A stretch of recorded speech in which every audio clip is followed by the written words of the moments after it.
2024 निर्वाचन ओडिशा प्रदेश भारत वर्ष पे एक गुरुत्वपूर्ण निर्वाचन।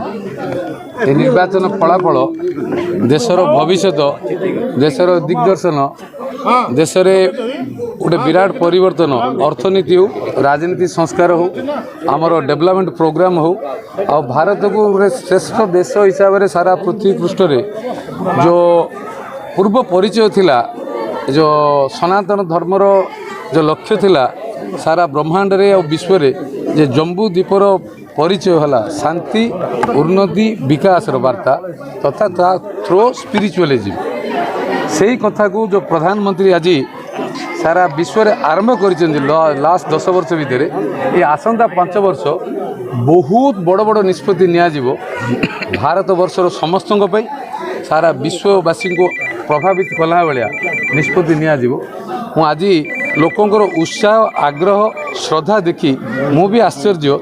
जे समस्ते प्राइम मिनिस्टर को भल पाउछन्ती, एक बीजेपी को प्रति लोकंक मन परिवर्तन संपूर्ण भाव होईछि, 2 ओडिशा रे एभली एक परिवर्तन हवा जो दीर्घ दिन तले आमे विश्वास करू नथिले आज कौन होईछि सकाळु सकाळु मु देखिला बेले चारियाडे खाली फूल है फूल ही फूल पद्म फूल ही पद्म फूल आ क्या दुश्मनी से शंख मंक कि दुश्मनी देखो ना 3 दिन है खाली जाग तो बाड़ौती मारुँच कौन कर आ तो किए बाड़ाबाड़ी करना एवं बीजेपी अच्छी कांग्रेस अच्छी अन्य कैंडिडेट अच्छा बाड़ाबाड़ी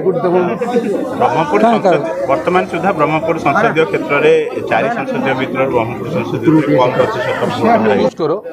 भोट दियो निजर भविष्य को सुरक्षित कर। गंजाम जिले में ब्रह्मपुर संसदीय क्षेत्र सर्वांगीन उन्नति जहाँ उचित भल हम तुम निष्पत्ति।